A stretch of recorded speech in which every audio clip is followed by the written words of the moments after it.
हिंदुत्व को इस देश की संस्कृति बताने वालों ने पहले अपने वैदिक धर्म का नाम बदलकर मूल निवासी बहुजनों पर बड़े प्यार से लाद दिया। उसी तरह इस देश के संस्कृति को हिंदुत्व का नाम देकर यहाँ के बहुजनों से उनकी असल संस्कृति को छुपाकर अनौपचारिक तरीके से हिंदू राष्ट्र की तरफ कुछ कदम बढ़ा दिए गए हैं, जिसे यहाँ के मूल निवासी बहुजनों ने समझना बहुत जरूरी है।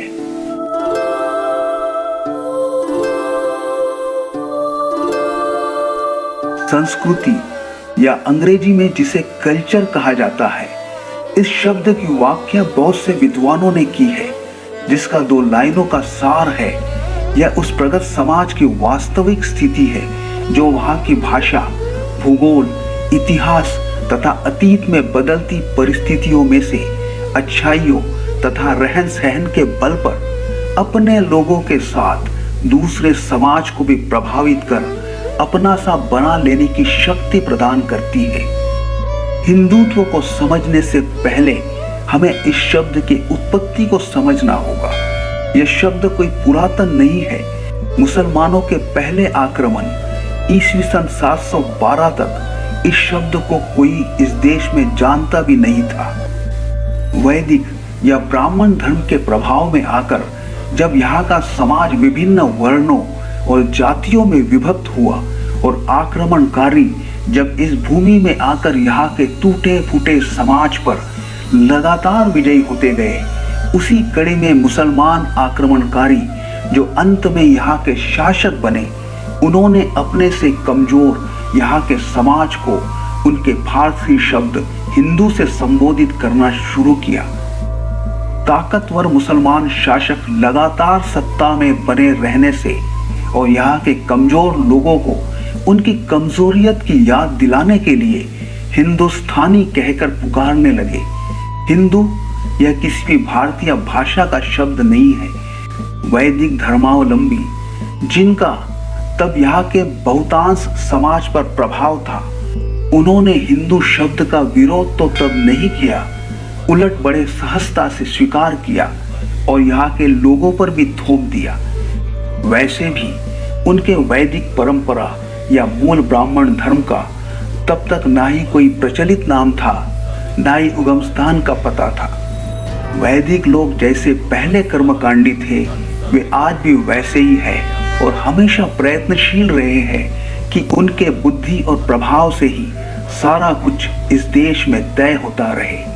वे समझते हैं कि जो मान्यताएं वेदों के अनुकूल है, जिनमें बड़े बड़े यज्ञ होते हैं, आर्यावर्त, ब्रह्मावर्त, इन प्रदेशों में रहने वाले लोगों की भाषा, उनका क्षेत्र, उनके ग्रंथ, त्योहार, पूजा पाठ और वर्णाश्रम व्यवस्था, यही सब युगों युगों से चलकर आज की संस्कृति बनी है, जिसमें यहाँ के सारे बहुजन मूल निवासी घुल मिल गए हैं। ऐसा प्रचार करके अपनी मान्यताओं को हिंदुत्व का नाम देकर उसे संस्कृति का जामा पहनाकर बड़े प्यार से वे यहाँ के लोगों पर थोप रहे हैं, ताकि इसी रास्ते हिंदू राष्ट्र का एजेंडा भी कुछ आसान हो जाए। वैदिक सत्ता के संग हमेशा अपना भी रंग बदलते रहे हैं। उनके द्वारा किए जाने वाले यज्ञ जो सामंतवाद के प्रतीक थे, जिसमें अप्राकृतिक कर्म कांडों, पशु बलि और हिंसा को बड़ा महत्व था, यह व्यवस्था सदियों तक चलती रही। बुद्ध ने इसका प्रबल विरोध कर कर्मकांडों का भांडा फोड़ किया, जिस कारण वैदिक धर्म यानी ब्राह्मणवादियों का ह्रास हुआ और बुद्ध के मानव समता के सिद्धांत लोगों में प्रचलित होने लगे।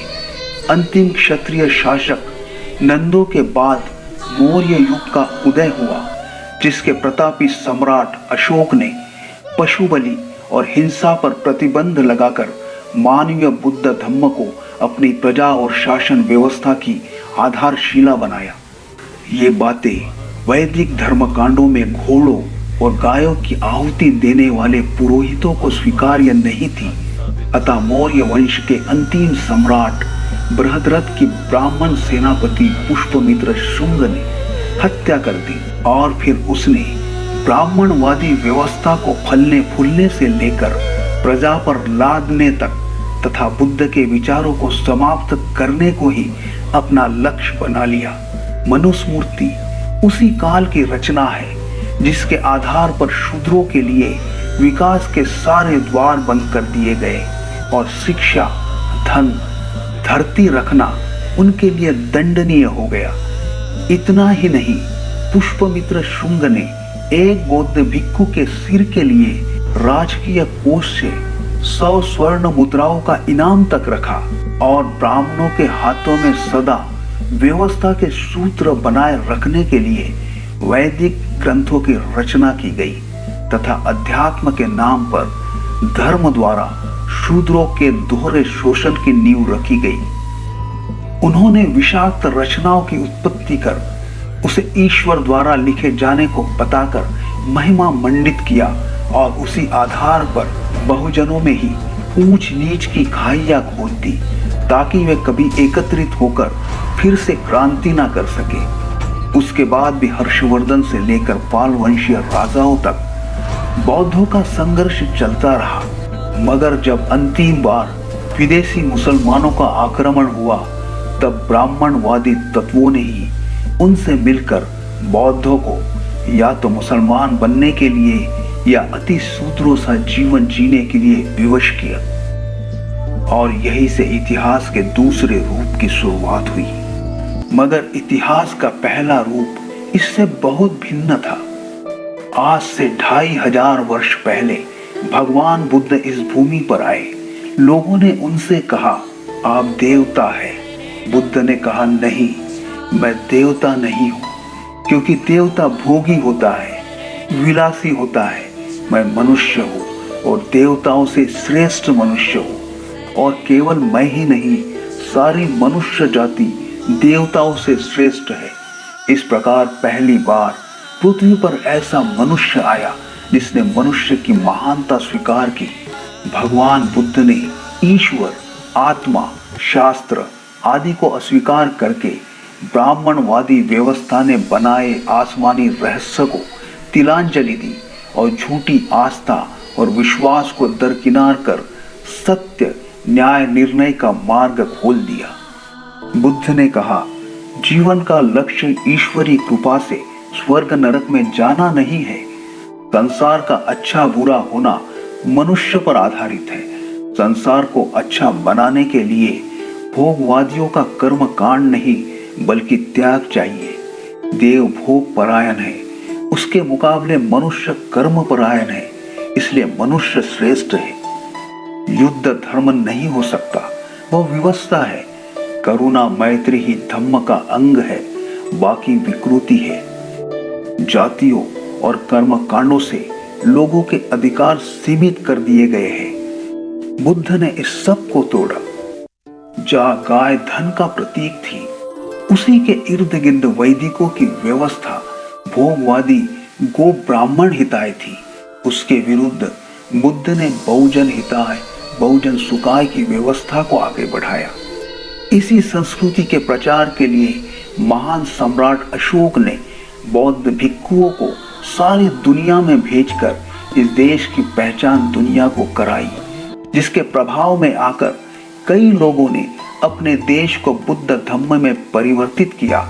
यही वास्तव में विशाल मानवीय क्रांति का आंदोलन था, जिसे सारी दुनिया ने सहर्ष बगैर किसी संघर्ष के स्वीकार किया। मनुस्मृति में बड़े गौरव से लिखा है, समुद्र लांघ नहीं सकते, विदेश जाना पाप है, आकाश में उड़ना परम पाप है। उन्होंने तो अपनी गोपनीय भाषा संस्कृत तक को सिर्फ आश्रम और गुरुकुलों तक सीमित रखा था, ताकि उनके गोपनीय ग्रंथों की असलियत सामने न आ जाए। उल्टा उन्होंने लोगों को अनपढ़ रखकर उन्हें ईश्वर और कर्म कांडों के चक्रव्यूह में फंसाकर वे खुद देवताओं सा सम्मान पाने लगे और इसीलिए उनकी गोपनीय भाषा संस्कृत कभी लोक भाषा नहीं बन सकी। बौद्ध संस्कृति के अलावा कोई भी संस्कृति ना इस देश से बाहर गई ना स्वीकारी गई। नालंदा, तक्षशिला, विक्रमशिला, वल्लभी, सोमपुरा, जगदला, उदंतपुरी, पुष्पगिरी, यह बड़ी बड़ी विश्वविद्यालय सनातनियों ने नहीं बनाई थी। पाली भाषा के विश्वविद्यालय हो या भगवान बुद्ध के विहार, वे हमेशा हर किसी के लिए खुले रहे। वह कोई भी जाकर अभ्यास या ध्यान साधना कर सकता था। वही यहाँ के मंदिर या दूसरे पूजा स्थल एक ही वर्ण के हाथों के सत्ता केंद्र बने रहे और बहुजनों को अंदर जाना तो छोड़िए, सामने खड़ा होने पर भी वे पाप धर्म के भागीदार कहलाए। वैदिक धर्म ने हमेशा इस देश को खंडित किया। वर्ण और जातियों के प्रचारक इस धर्म की छत्र छाया ने कुछ ही लोगों के लिए प्रगति के रास्ते खोले तो बाकी जनता को हमेशा वंचित रखा, जिसका नतीजा अविश्वास का वातावरण पनपने से अनेकों बार आपस में युद्ध होते गए तो कई बार जातीय संघर्ष होकर भारतवर्ष के टुकड़े हुए। वही 2500 वर्षों से भगवान बुद्ध का धम्म एशिया के अधिकतम देशों में किसी पहाड़ के जैसा खड़ा है और वहां की जनता आज तक एक सूत्र में बंधी है। संस्कृति शब्द के उत्तराधिकारी वे लोग हैं जिन्होंने नदियां पार की, समुद्र पार किया और बुद्ध संदेश सारे विश्व में फैलाया। उन्होंने ही सांस्कृतिक विस्तार के द्वारा विभिन्न देशों के बीच भावनात्मक ऐक्य स्थापित किया। बौद्धों ने बड़े बड़े काव्य लिखे, ग्रंथ लिखे, कथाएं लिखी और मूर्तिकला, वास्तुकला आदि विविध कलाओं का अविश्वसनीय विकास किया। भगवान बुद्ध के हाथों में ना ही तलवार थी, ना ही तीर, ना ही त्रिशूल, बल्कि उनके मूर्तियों में हर जगह शांति और सहजता उधेड़ दी गई, जिसे एशिया से लेकर यूरोप, अमेरिका तक सभी ने स्वीकार किया। आज भी हर जगह भारत की जमीन के गर्भगृह से बुद्ध के अवशेष ही मिलते हैं और यही असल संस्कृति भारत को दुनिया में पहचान दिलाती है। वर्तमान प्रजातंत्र और समाजवाद को निष्फल करने के लिए अपनी पुरानी पृष्ठभूमि में ही इस वक्त नए वैदिकवादियों ने जन्म लिया है, जिनके प्रभाव पर अंकुश लगाने के लिए इस देश को बौद्धवाद जरूरी है। तो डॉक्टर बाबा साहब ने संविधान के माध्यम से फिर से जीवंत कर दिया है, जिस पर इस देश में रहने वाले हर किसी को विश्वास है, मगर वर्णवादियों को वह खल रहा है। इतिहास आज घूम फिर कर फिर से उसी क्षण पर आकर रुक गया है और आज का पुष्पमित्र शुंग फिर से संविधान पर अपनी तलवार चलाने के फिराक में तैयार बैठा है। उसने संस्कृति के नाम से पहले हिंदुत्व और फिर हिंदू राष्ट्र का एजेंडा बना लिया है, बस मौके की तलाश में है। इसलिए अब सारे बहुजनों का कर्तव्य है कि अपने महान बौद्ध संस्कृति के वाहक भारतीय संविधान को बचाने के लिए एकत्रित हो जाए, वरना वर्तमान के साथ साथ भारतवर्ष की आने वाली पीढ़ियां फिर से गुलामी में जकड़ ली जाएगी।